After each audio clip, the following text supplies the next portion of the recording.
Hi Hey, everybody. Hello. hey, how's it Hi going? guys. So thank you for joining us on our second episode of Chef at Home. So today we have with us Chef Andrew Martin, and he will be coming on to speak to you very shortly. So meanwhile, maybe we wait for more of our viewers to join so that more people can enjoy this Q&A session, and maybe Chef Andrew might be doing some demo later. Maybe he will tell you Yeah. himself if he'll be doing any demo. Yeah, so be sure to stay tuned. Meanwhile, if you have any questions for any of us, do feel free to comment on the comment box below. We will be answering the comments from you in the middle of the Q&A session with Andrew. All right. Yeah, so do share this video with all your friends. Let more people watch this video. And thank you for joining us on a Sunday afternoon. Andrew, All are you right. gonna cook? Are you gonna cook for us, Andrew? I am gonna cook for you. It's gonna be awesome. We're gonna All Yay. right. we're we're gonna Yay. do we're gonna do something. I've never done a live cooking demo before. This is actually a first for me. But we're gonna do something that is similar to what I cook at home, and I think it's approachable for everybody.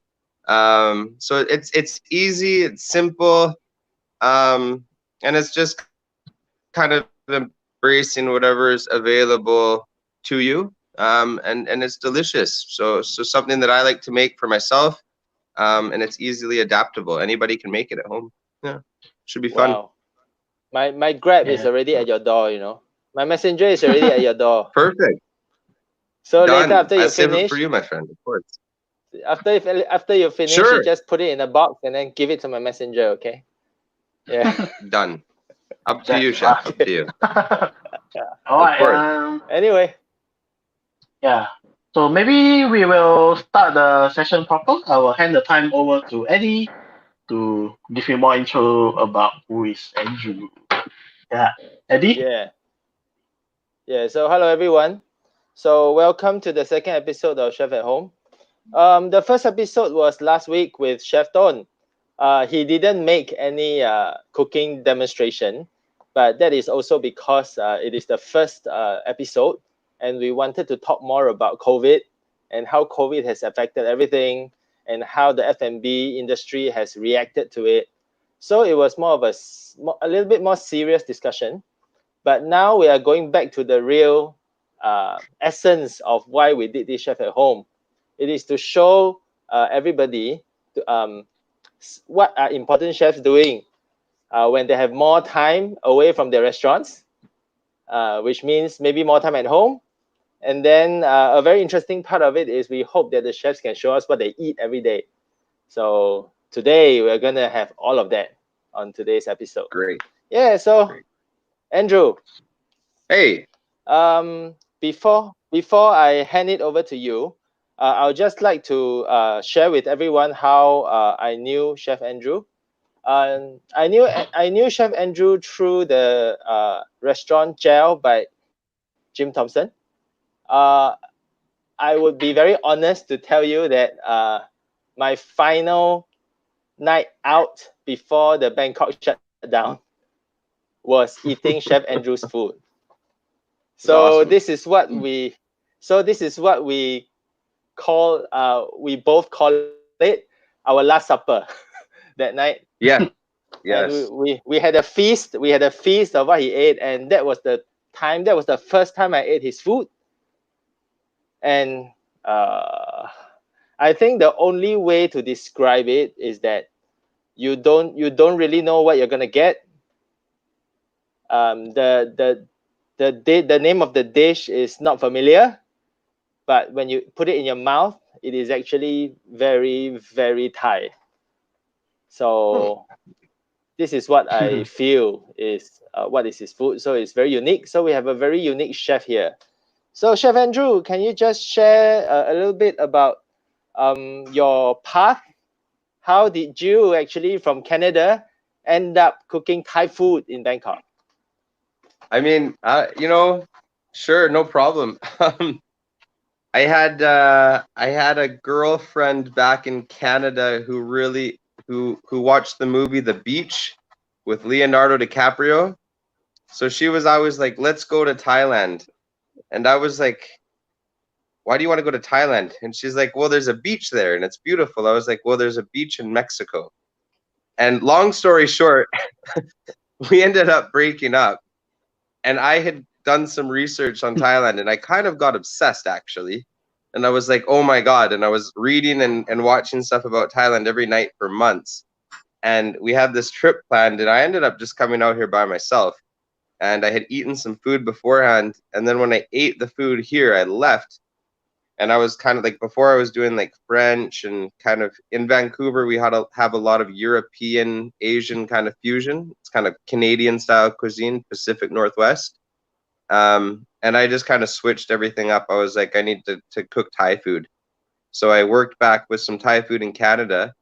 And then eventually I was like, okay, like this isn't good enough. I need to go back to Thailand. So I just kind of took a leap of faith and I bought a ticket and I jumped on an airplane and, you know, a backpack and a 24-hour flight later, I landed in Bangkok.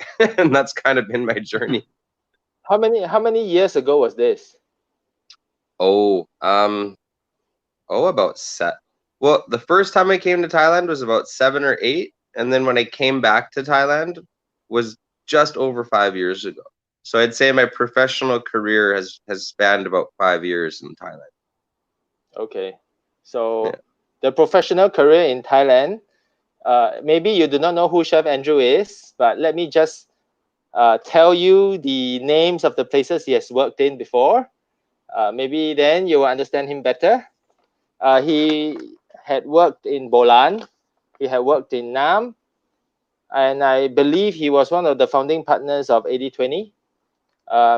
All these three kind of right after they started. So all these three are 1 Michelin star restaurants currently, and then he spent some time at Isaiah Siamese Club, which was in the past few years a staple in the Asia's 50 Best until recently. And he's currently the head chef of Jaew by Jim Thompson. And in 2017, he won BK Magazine's Best Young Chef. That's a lot, right? So yeah, it's fun. anyway, Andrew. Okay, back to a more serious question. Yes, if please. we are talking about Western chef cooking Thai food, we cannot think of many. Okay. Of course, a couple of chefs who come to my mind are David Thompson, obviously. Of course, he's the godfather. And half of Bolan, which is Dylan from Bolan. Yes. I currently cannot think of any Westerner chef heading a Thai restaurant. And honestly, if I was back in Singapore and I was at Wild Rocket, if I was at Candle Nut, or I'm at Labyrinth, which are very typical modern Singaporean and Nyonya cuisine, those traditional kind of Singaporean cultural food that is expressed in a modern way. Yep. And I see a non-Singaporean and Western head chef walking out of the kitchen, I would personally feel a bit, I didn't expect this. So I'm sure you get a lot of that. Yeah. So what are the challenges being a Westerner heading a Thai restaurant? I guess you could call what you just described as a challenge in its own right. Because whenever someone has, say, like an expectation, they've already kind of set themselves up for what they want to receive or what they're, expecting, hence the word expectation. So I guess when people have come and eaten in restaurants that I cooked, and I bring them the food or they meet me, they do have a bit of shock if they don't realize that I was a foreigner when they first come to the restaurant. And that goes for foreigners or for Thai people as well. But again, I might have thought about it a little more in the past, but I'd say the only challenge it really gives you is a challenge that you place on yourself. Like, it's the same thing if you look at David Thompson, for example, like you mentioned before, he's very good at what he does. So I think, you know, he believes at what he does, and he's confident. And same with Dylan over at Bolan, and maybe my food's not the same as the style that Dylan's doing or the style that David is doing, but, you know, I believe in it and I'm passionate about it. So I'm pretty confident when I cook my food and when I work with my team who are all Thai, and you kind of let that go. You get rid of that weight on your shoulders, you know, and I think that's the key. Yeah. Anyway, just to let you know a little bit, just to give an example of what Andrew cooks, I remember the name of a dish very well when I was at Jaew, even though I didn't eat it. The name of the dish is called khao phat alai godai. Yeah. which technically means fried rice with anything Yeah. with fried rice, Yeah. something like that. And I'm sure, I mean, like other dishes that I ate, that when I put it in my mouth, I'm sure it will I wouldn't even think that it's not Thai food. So I believe you are making something like that later for us. Kind of, maybe a little more simple, but same kind of idea. Just kind of whatever is available, and we're gonna mix it together. Super fresh and simple. Yam alai godai, no? A yam ragadai, sure, or yam baan. You know, like a house salad or a yamwani, whatever today's salad is. Today's salad, yeah, whatever's fresh. Yeah, so maybe we give a shout out to a few people watching. Not many, so Sure. please share. You know, I think my brother is watching, my wife's watching, my mom's watching, so they are very supportive. So thank you about that. Hey guys. Rosalind, thank you, Rosalind. Chandler's Chandler, watching. is that my buddy Chandler? I hope that's my buddy Yeah, yeah, Chandler. yeah. And Hey Chandler, Quincy how's it going? and Chef Noom is watching. Chef Noom, what's up? How's it going, guys? Yeah, from Udon Thani. So hello Great. everyone. Please like and Great. share the video. I know it's a Sunday afternoon and we don't do this much, but you know, there's always a first time, and please support us more. Okay, thank you. Absolutely. Okay, Chef, something a little bit maybe a little bit disheartening now. Yeah. How has the COVID situation affected your restaurant? Whoa, I mean, well, my restaurant's not even open at the moment, as are many other restaurants in Bangkok. I don't want to be singularly focused on Jaew. I mean, it's just, I think COVID-19 has been extremely impactful. Well, I mean, it's not even think. We all know how it's affected so many restaurants and just people in the food and beverage industry in general, and that's pretty brutal. And for me, you know, you always have to be optimistic, but of course, like, I'm scared. Where is this all gonna lead? And at the end of the day, I just want to cook. Like you said, I mean, what day was that you came in and ate, Eddie? That was March 22nd or 21st?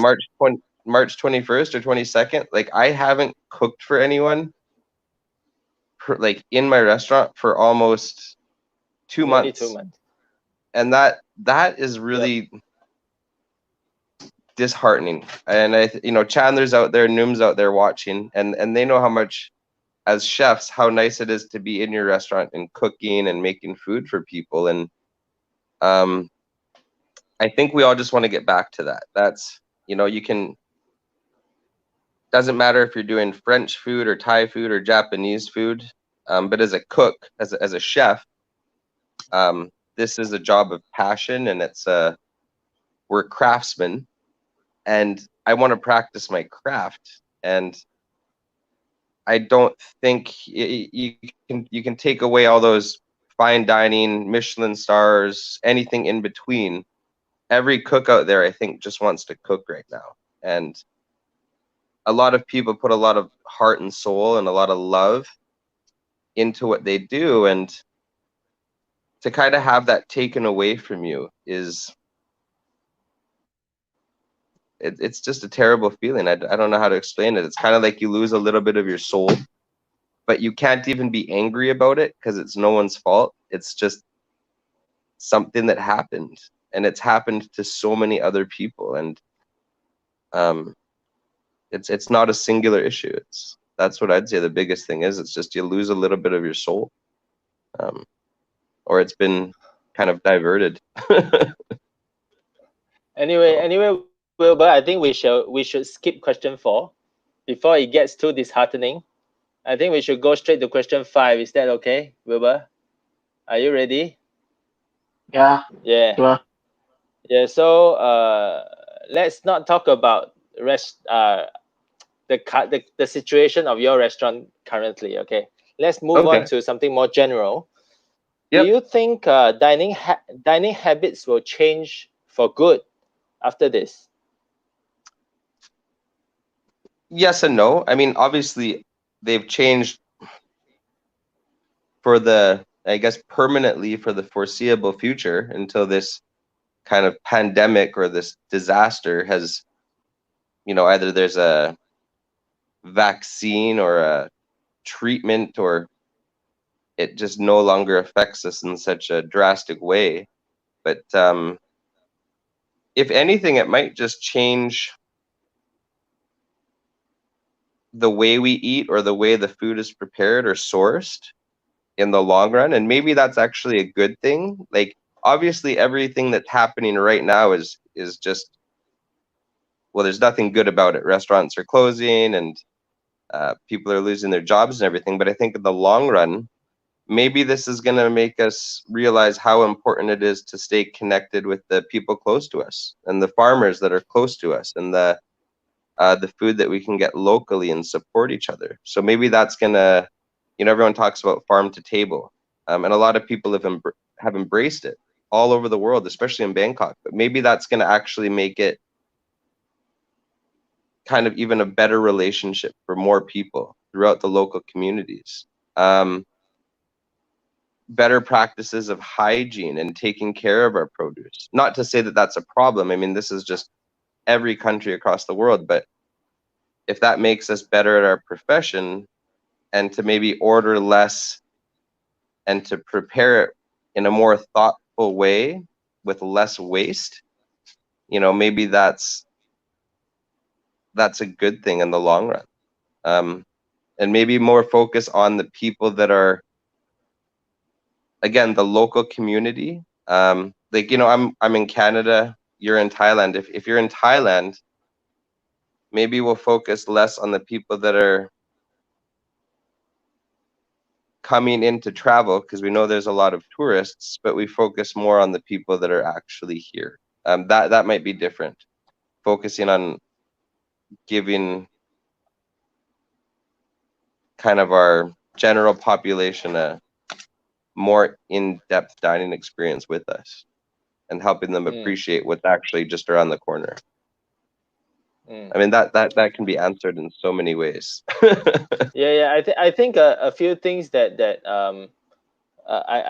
for me, what I think is, for the long term, Yep. if the hygiene practices, which might have been a little bit neglected by some restaurants, Yep. and are being taken back up again, and people will focus on that for the future, because people realize it's a bare necessity.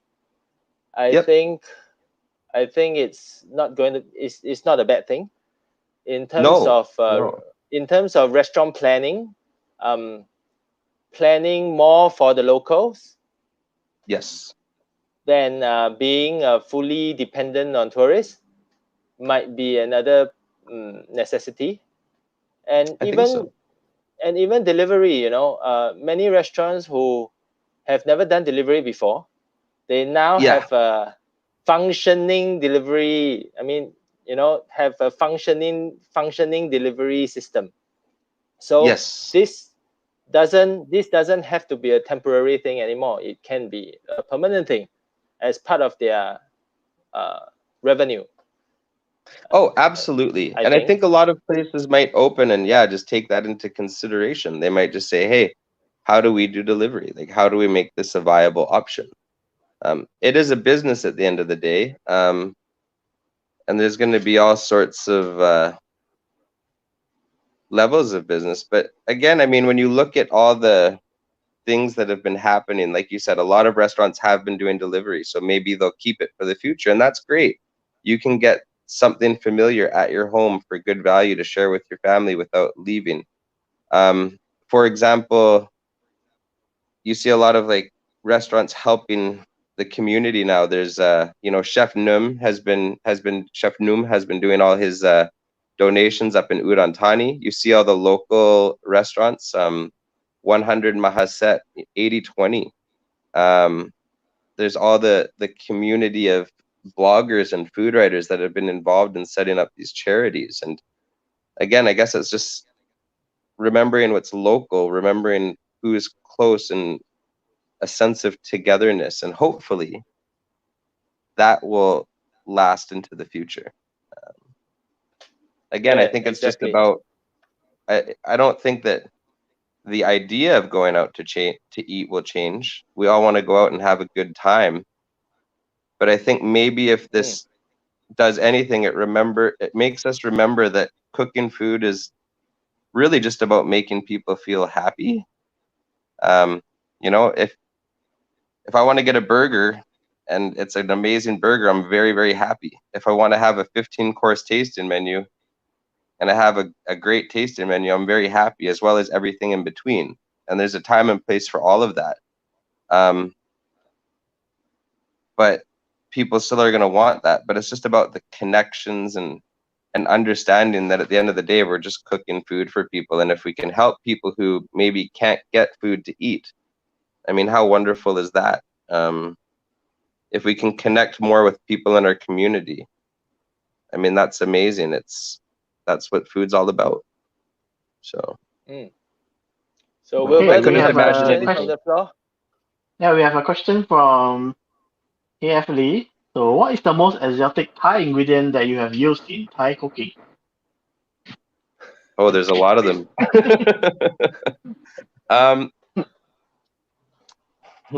Actually, probably the most exotic ingredient is.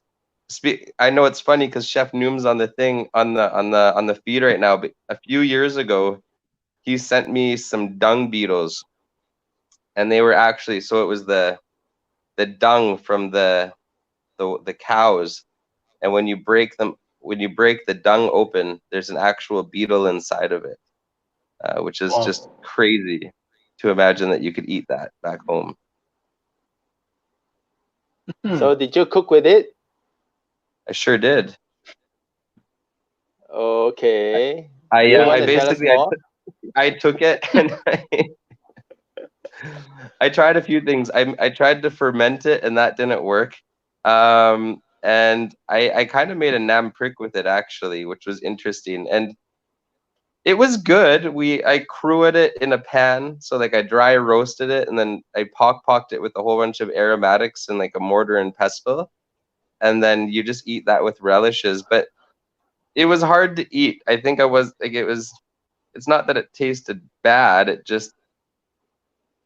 It was hard to get my mind over that, as coming fresh from Canada and then saying, "Oh, I'm going to eat a dung beetle." And insects, I think, generally.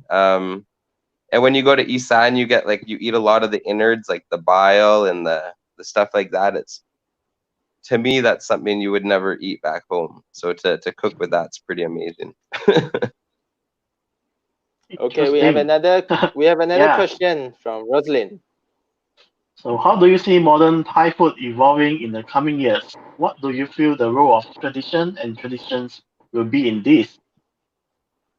Oh, that's a weird question to answer as a foreigner. I think the most important thing, I mean, what is modern food? First of all, I guess, I think it's staying true to technique. I think that's the key. I think that's the key in any cuisine. So, but if we're talking specifically about Thai food, I guess, I don't know what you would call my food. Eddie, would you call my food modern Thai or reimagined Thai? I'm not too sure. I guess it's different. I think it feels modern too, you know. Yeah, so Probably modern Thai. Yeah. right. Okay. So I would never call myself a modern Thai cook. Like I don't want to change what a green curry is and or anything like that, but I think it's just about being inventive and creative.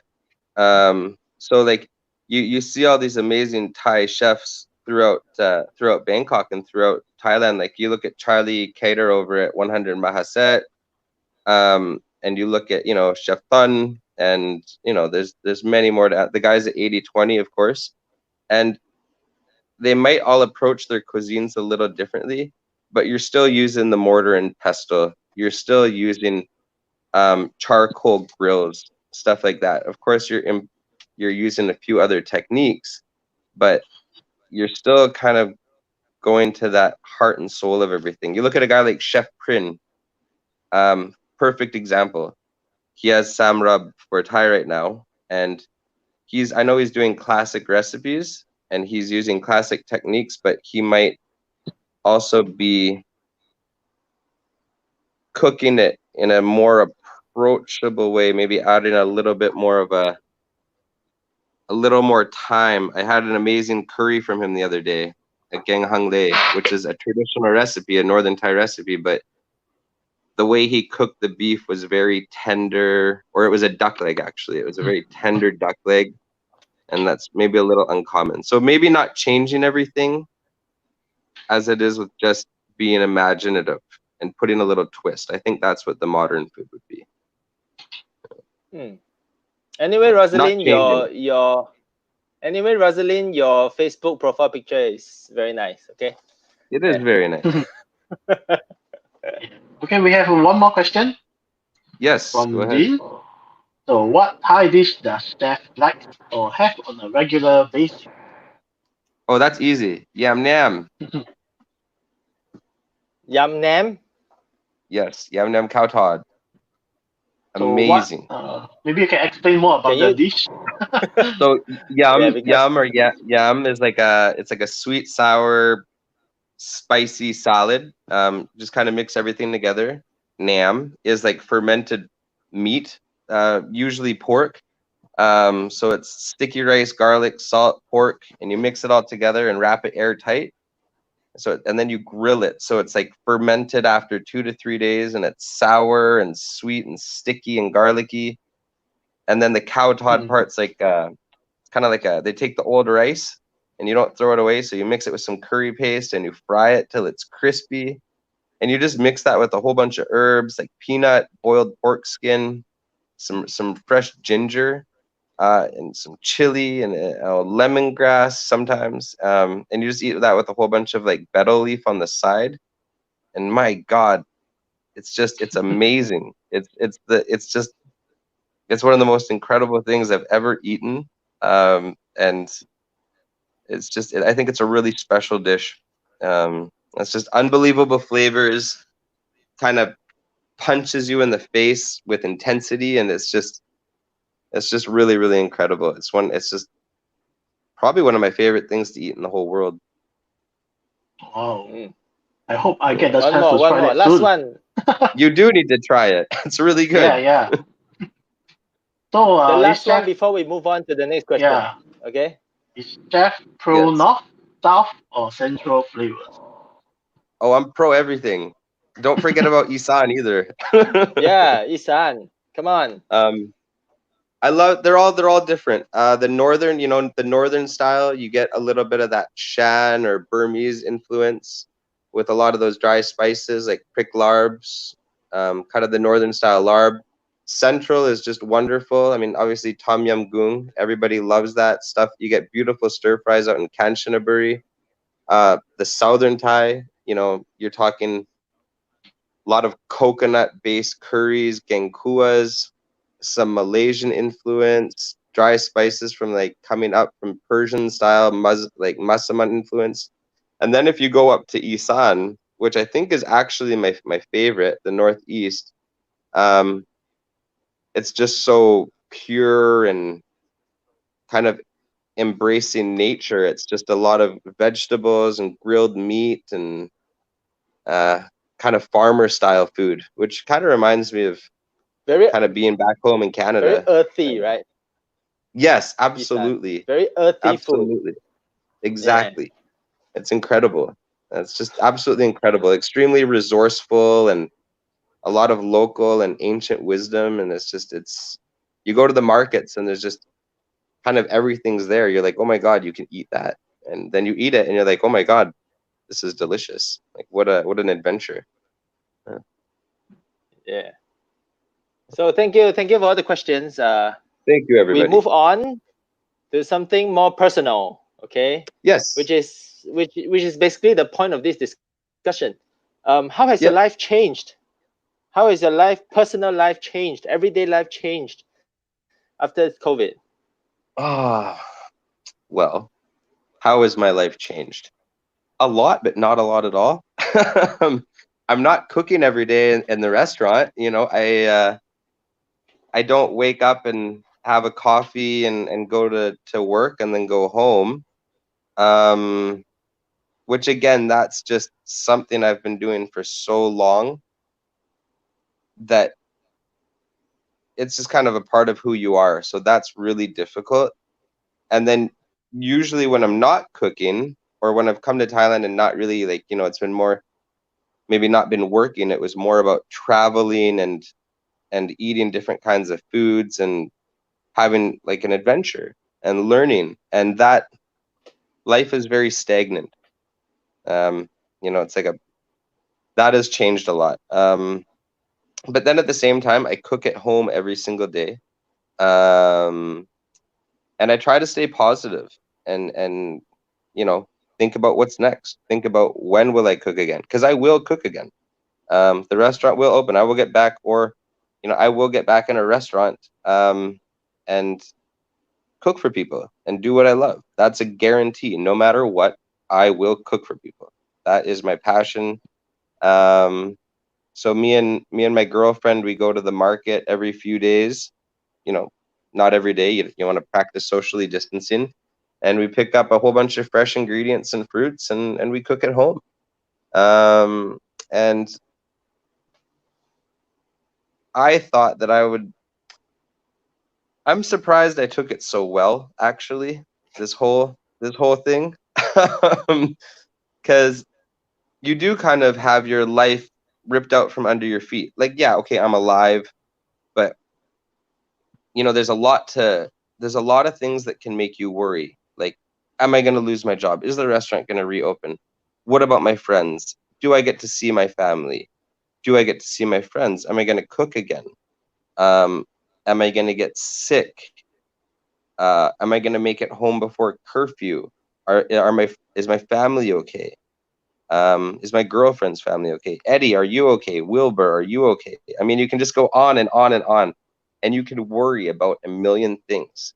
Oh, like, but I guess it's just easier not to do that, which is really hard. So I've just been trying to take care of myself.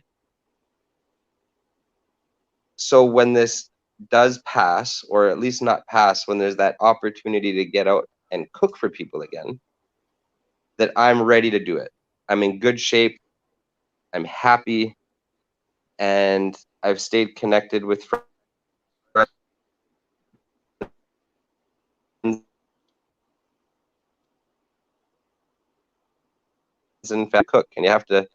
we might have cut out. That's it. I mean, I work out every day. I run every day. I eat really healthy food. I eat Thai food every day, and I cook every day. So I've had a Yeah. lot more So time to myself. so you say you are looking forward to cooking again for everyone, right? Oh yeah, So are you ready to cook for us now? I am. Let's cook then. All right. So I'm gonna get Let's my go. girlfriend to film.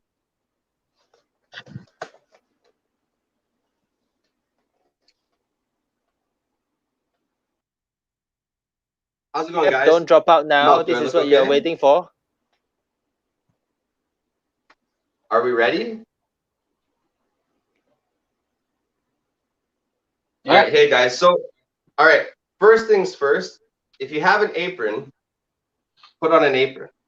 All right, just because, you know, if you're gonna go outside later, you don't want to have a dirty t-shirt when you go outside. All right, you want to look good. If you have a girlfriend, you want to look good for your girlfriend or boyfriend, husband, wife, whatever. And if you don't, you want to look fresh, so maybe you can meet someone nice when you're outside. All right, that's the first thing, very important.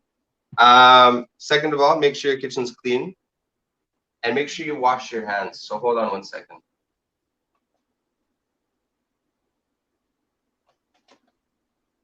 Especially after you were just touching your cell phone, and especially when there's coronavirus. Mm-hmm. So wash them good. Let's be responsible. Rinse them off. And then lucky me, Milk always has good clean towels for us to dry our hands. So Eddie, Wilbur, and everybody out there, we're gonna do something really simple today.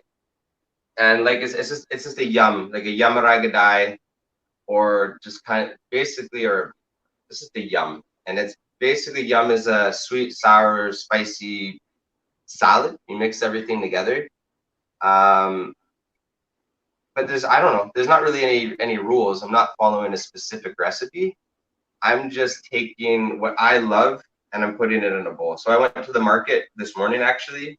I bought what was fresh and what was available, what was local. And I've just kind of prepared it, and we're gonna mix it together and make something tasty. Something that anyone can do at home.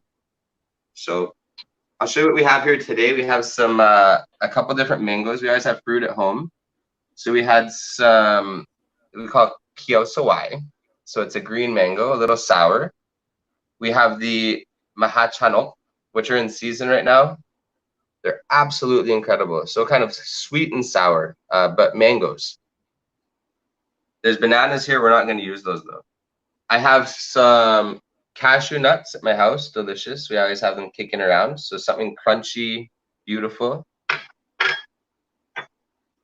Again, staple in our fridge. We have some lemongrass, a little bit of kaffir lime leaf, just slice them up. Julienne, chiffonade. In Thai, they call it bai makrut soy, takrai soy. We have over here, hom dang nakap. So some red shallot, again, just sliced it up.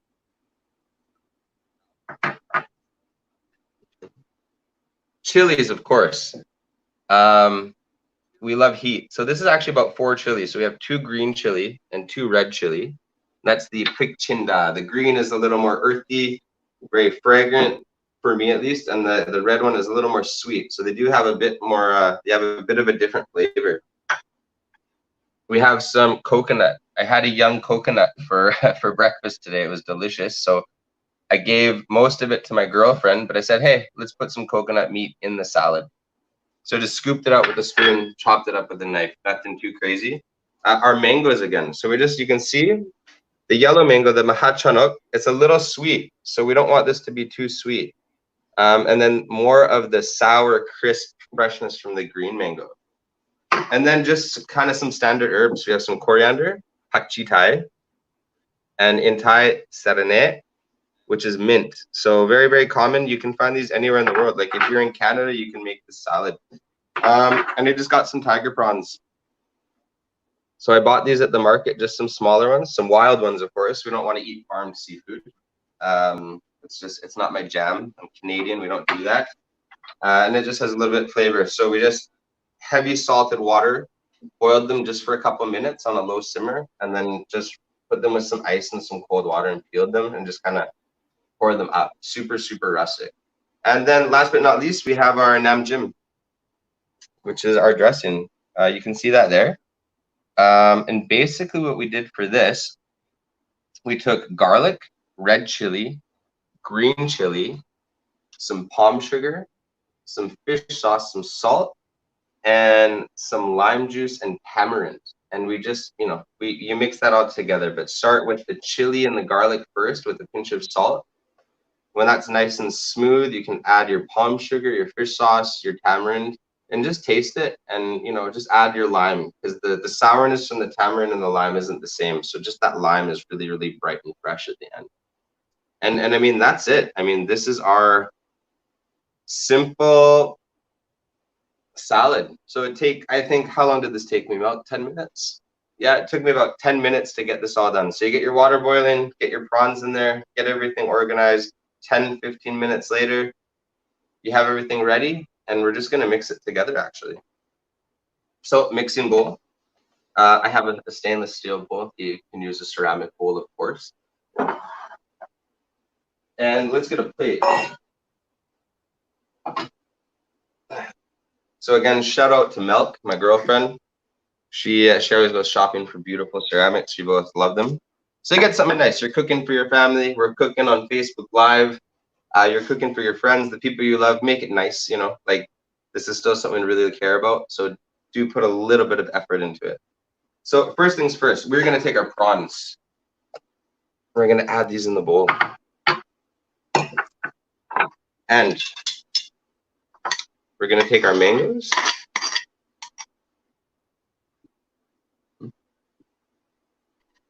Okay, no worries. We're gonna take our mangoes.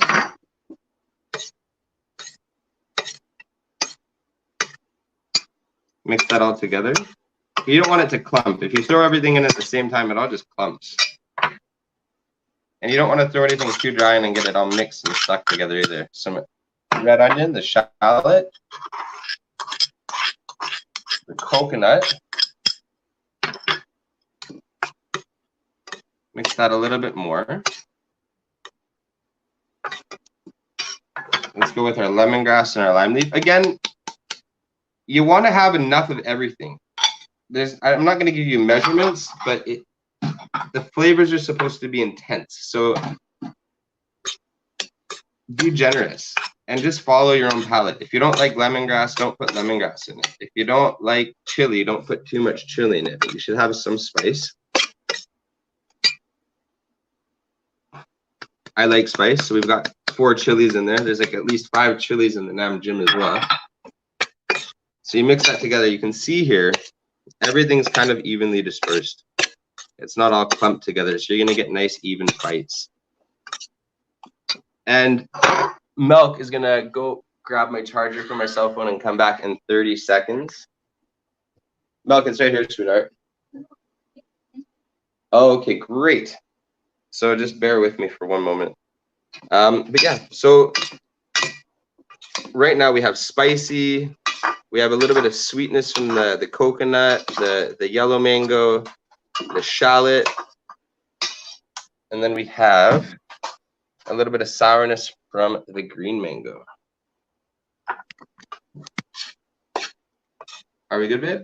Yes. Perfect. All right, so now we have that all together. So we have the dry crunch from the cashew nut, and we have our herbs. We don't want to put our herbs in too early. They're gonna get wilted.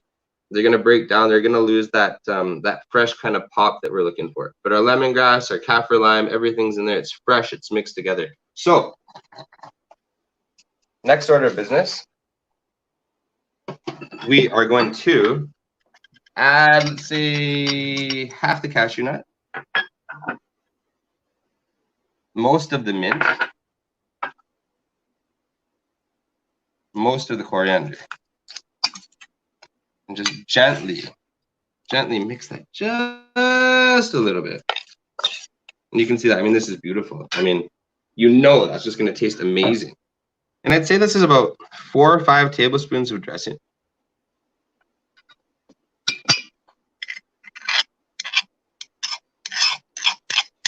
Scrape that all out because, I mean, flavor. That's what we're looking for.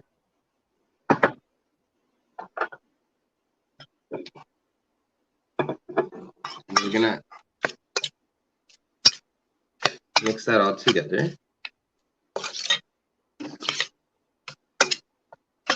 And it looks, I mean, come on. I mean, look at that. I mean, that looks incredible. And it looks, I mean, it is Thai. It's not Thai because it's a Thai recipe, but, and I might not be Thai, I'm a foreigner, but these are Thai ingredients. These are Thai flavor profile. We have sweet, salty, sour, spicy, the prawns, the vegetables, the fruit. Everything is from Thailand. And that's what we're aiming for. Of course, Milk is actually a vegan. So if I was making her this, there'd be no fish sauce. I'd make her something maybe with some hearts of palm or something like that. So if you are vegan, Get rid of the fish sauce, add the salt, add soy sauce. Don't use prawns, parts of palm, just mango, more herbs is cool. And if I was cooking this for you guys, I always taste first. Honestly, it's really, really good. I'm pretty stoked. Maybe a little bit of lime.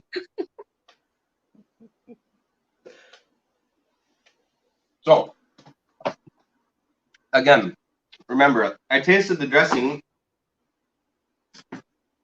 before we mixed it, and it was really intense, but I always taste as you go, just to adjust it. You're cooking for yourself, you want it to taste good. I'm cooking for you all, I want it to taste good. Try a little bit more. Incredible. So, but this isn't me, this is just Thailand. You know, thank you, Thailand. And now, don't just pour it on, but give it a little bit of love.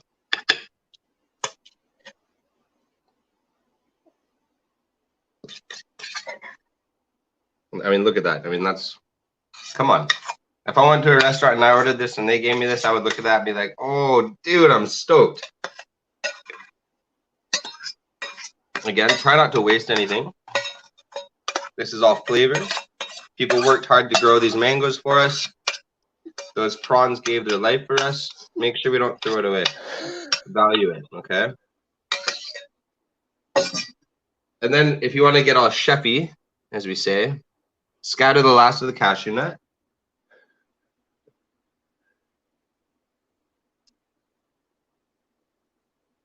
The mint. And the coriander. You know, you see me, I'm not using any tweezers.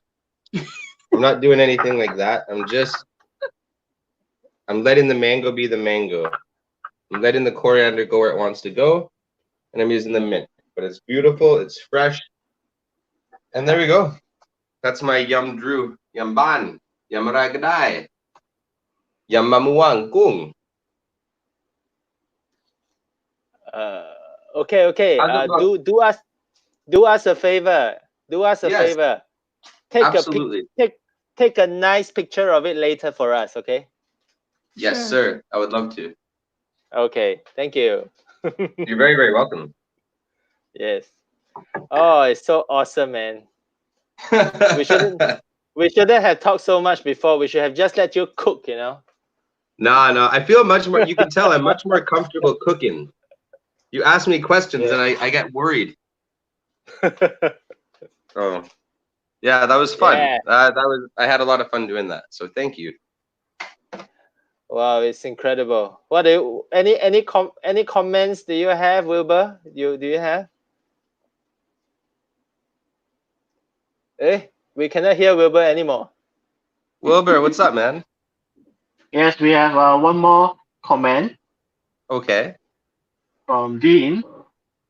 So during this period, do you still come up with new ideas, or is it like just surviving or writing this out?